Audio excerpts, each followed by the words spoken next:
Hi guys, and welcome to another episode of Kabir Considers. In this video, I'm going to react to what it's like to fire the AC130 gunship. Now, this is going to be very cool because the AC130 has an absolutely enormous cannon on it. Like, the ship itself is huge, and like, considering, like, you can see the cannon sticking out from the side of it, which shows you just how big this thing is, because it looks, to me, it's close to like the size of a passenger plane. Maybe not like an A380, but maybe the smaller ones. So if you can see the gun hanging off it, that's a big gun. So, I mean, firing this thing, the kickback must be enormous. Like, just the shock of when it actually fires, like that sensation must be just indescribable. And yeah, I just can't wait to see this video. I love, you know, military tech, military weapons, aircraft, this kind of stuff. I really enjoy it, learning about it, seeing it. So this is going to be really cool, I think. Let's do it. Vector 61, runway 04, wind 31011, gust 15, clear for The takeoff. size of 29. those Rounds are on target. Fire rounds. perfect. Gun ready. Rounds away. Because you can't really call them bullets anymore, can you? Considering the size Right of them. behind me is the most heavily armed gunship in history, the AC130J Ghost Rider. This is the US Air Force's ultimate battle plane, designed specifically to provide close air support to troops on the ground. Well, today I'm out here at Cannon Air Force Base, New Mexico, to teach you about the mission, the crew, and what it's like to experience firing the weapons myself, so that we can see what this gunship is truly capable of. Guys, get ready, because this is the AC130. Let's go.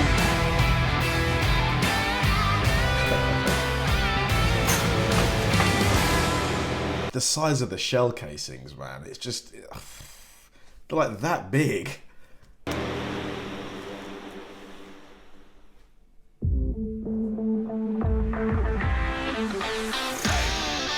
I'm Major Mark Wolf. I'm a weapons system officer on the AC130J Ghost Rider. Our mission set is to provide close air support to special operations forces, as well as other precision strike capabilities to the battlefield. We fly with a crew of 8 to 9 crew members, 2 pilots, 2 combat systems officers, and 3 to 4 aerial gunners who operate the guns and who do all the loading. We're excited to take Sam up and get some hands-on training and see what he can do and see how accurate he can be shooting the guns and actually loading the guns. Nice. So this is the Ghost Rider, huh? Yeah, it's essentially a bomb truck with guns. You know, a few videos back, I got to fly on the normal variant of the C-130, and that thing was incredible. But I mean, this takes that platform to a whole nother level. Yeah, I've loved working on it and seeing the impact it's had on the mission all across the world. I can't imagine. I respect to what you do and just excited to be out here. I appreciate it. So this is the AC-130J gunship, the most heavily armed aircraft in the world. To the rear of the aircraft, we have a 105mm howitzer, which is dubbed the GAU-XX, which is the newest version. When they say 105mm, is that the diameter of the round, or is it the length of the round? Like, what does that mean? Like, what part of the round is 105mm? Version of the 105. To the forward of the aircraft, we have a 30mm GAU-23, which is a chain link gun. And then we have the capabilities to carry on the wings small diameter bombs as well as Hellfire missiles. And in the tail of the aircraft, we can actually carry Griffin missiles. Now, when you step inside the cargo bay, That's the a level lot of of weapons. firepower on display is really tough to comprehend. The first thing you'll notice is the 30mm gun, which is capable of firing up to 200 rounds per minute, each roughly the size of a Coke bottle. Each round blows up with the same force as a hand grenade. And let's just say that we have enough on board to do some serious damage. The 30mm brings a lot of flexibility to the Ghost Rider's crew. The gun is on a trainable mount, which means it can pivot along 2 axes, making it easier to aim at the target without having to reorient the entire plane. I wonder how many of these AC-130Js you'd need to, like, if you went back in time, the Roman Empire's army, or maybe like Genghis Khan's army. Like, how many would you need to beat that army? I reckon maybe 2 or 3. The ammunition They'd be so scared. also feeds in from 2 different chains, allowing gunners to quickly switch to a second kind of ammunition if they need to take out a different threat. Here in front of us, we have the 105mm howitzer, which Wow. is capable of shooting rounds that weigh up to 50 pounds. 50 pounds. Yeah. 50 pounds. Oh, That my thing gosh. is massive. It's almost as long. It's longer than his torso. Jeez Louise. For those of you watching, this is every bit of 50 pounds, and I can't believe you guys have to grab these and load them up every time. Every single time. This creates some serious firepower. Very serious. Yeah, so this round and this weapon, the howitzer, is actually used by the Army. They utilize it on the ground. Here we have modified it so that we're able to shoot it in the air. Flying artillery. Absolutely. I can't wait to try shooting this thing myself. That's gonna be crazy. Let's do it. I'm First Lieutenant Gordon Kowalkowski. I'm a co-pilot on the AC130J Ghost Rider. One thing that's different about flying this aircraft is while we're in the gun orbit, we're actually maneuvering the plane around the guns. So in order to hit a target that's outside of the gun's maneuverable box, we will maneuver the aircraft in a way so that the guns can reach that target. And when the guns go off, you can definitely feel the recoil. When the 105 goes off, the airplane moves 6 feet in the opposite direction. Wow, the whole plane moves. That just shows you just how much power, like. And when the 30 goes off, it's just someone's kicking your seat the whole time. Now that massive recoil the 105 produces also causes the cannon to shoot back about 43 inches with 14,000 pounds of force, easily enough to do some serious damage to a crew member caught behind it. This yellow looking cage that we have here is actually called the safety cage. This was built around to protect crew members from the recoil of the gun. So as long as you're not behind it, Sam, I think we'll be all right. Definitely, I don't want to get a hand caught in there, a foot. I can't imagine the damage that would do. You definitely don't. Mate, you're gonna probably lose that hand or foot. I'll be making sure you're looking out for me. Oh, we got your back. All right.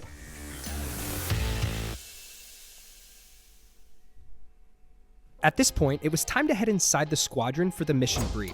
This was my opportunity to sit in with the crew and find out just what to expect during my flight on the Ghost Rider. All right, hey Sam, we're just gonna go over the sortie that we're doing today, but we'll have everybody in their seats, strapping in at 1600.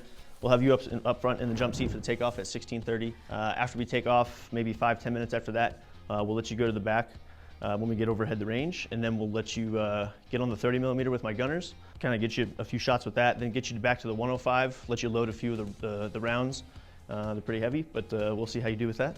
And then we'll put you in the seat as well so you can operate the sensors and then shoot, pull the trigger and shoot a few of the guns there on the impact area that we have out there at Melrose Range. And then we'll come back here, call it a day. You make it sound so simple. Yeah?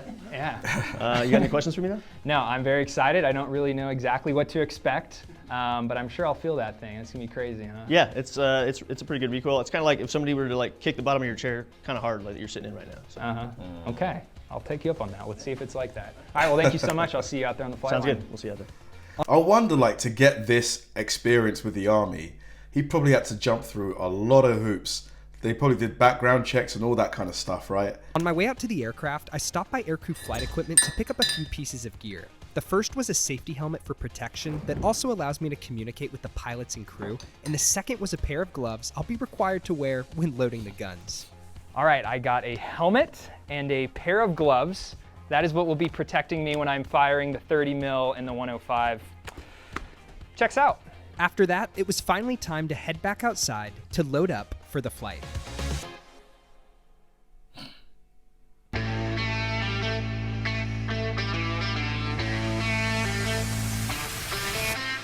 All right, guys, we're about to load up here. I'll be honest, I'm feeling a little nervous. I know this isn't a fighter jet or a helicopter doing low levels, but I mean, the firepower on this thing is crazy, and the fact that I get to strap in and shoot it myself, it's gonna be exciting, but we'll just see how it goes. So, can't wait to bring you guys along.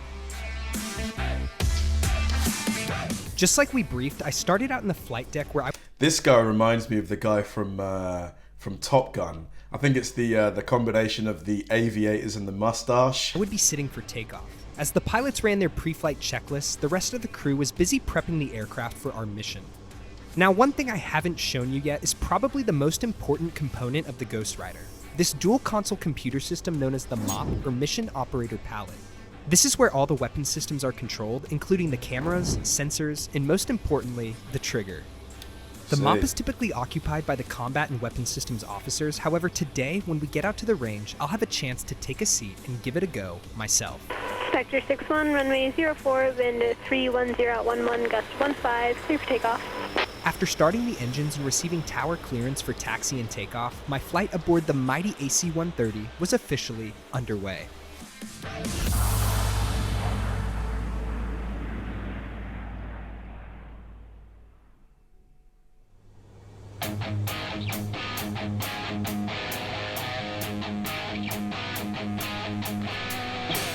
All right, Sam, we're at 10,000 feet. We got about 15, 16 miles till we get to the range, and then we'll start our shooting once we get all our stuff done over there. All right, I'll plan on head to the back. Sweet, man. I bet he is so excited. Like the anticipation, yeah, just... Ready to load those guns up. Yeah, absolutely. And to shoot them, too. Yeah, it's going to be sweet. Be a good time.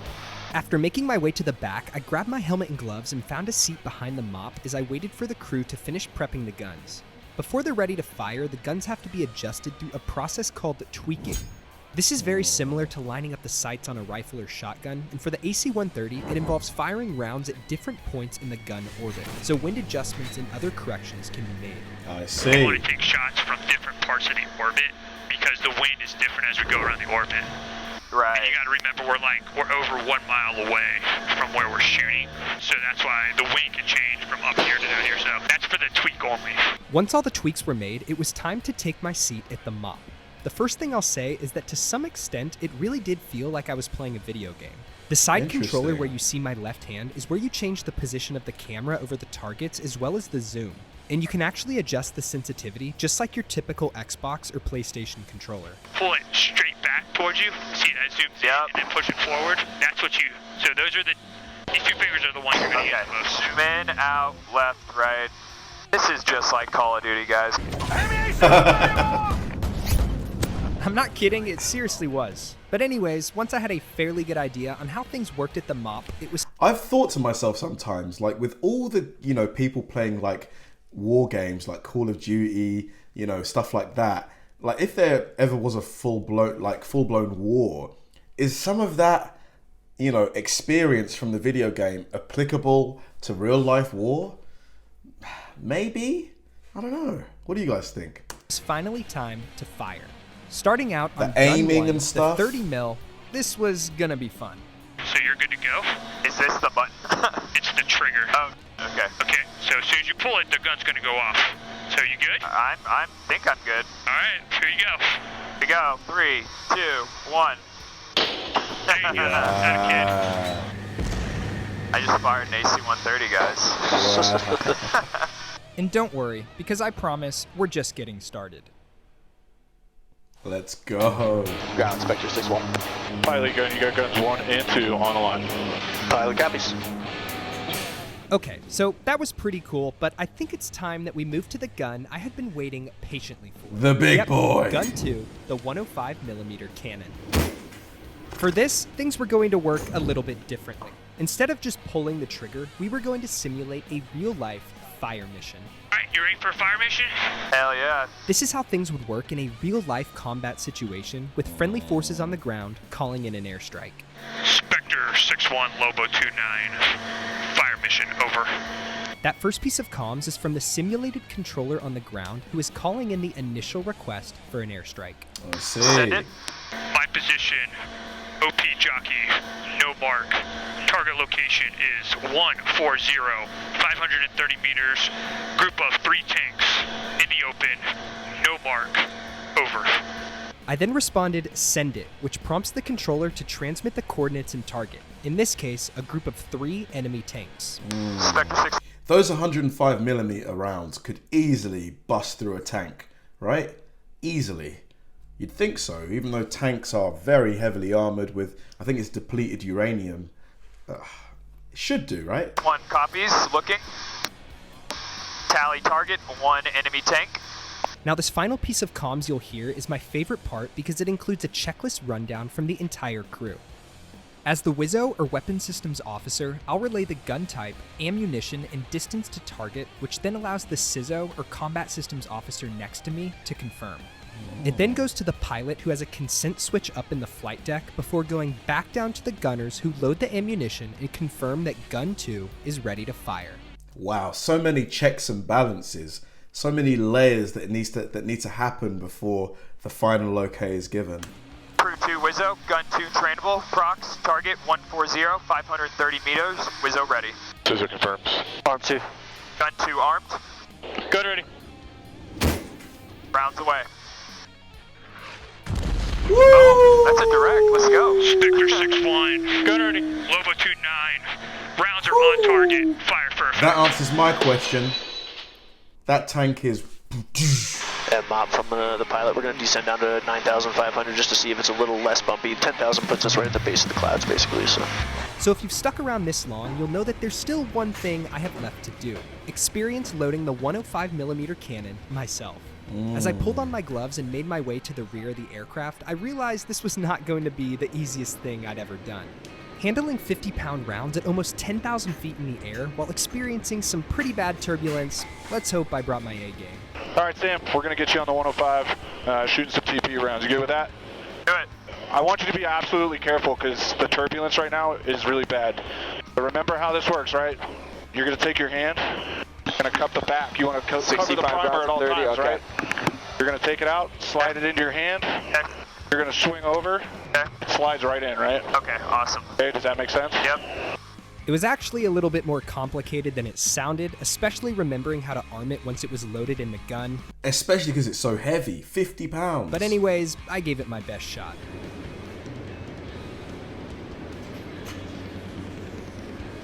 All right, it's already selected, so you're going to close your breech.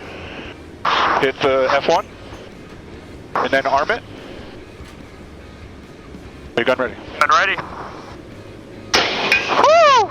A little rusty, and definitely lacking the speed that an actual AC130 gunner has, but hey, that's to be not bad expected. for my first time. Yeah. I gave it a few more goes, but then decided it would be way more fun to let the experts have at it as we finished up our final few rounds before landing.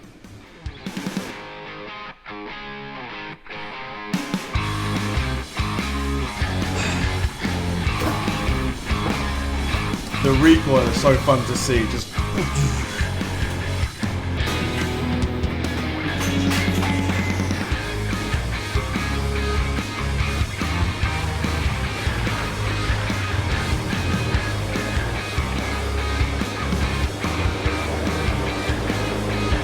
That is a big plane.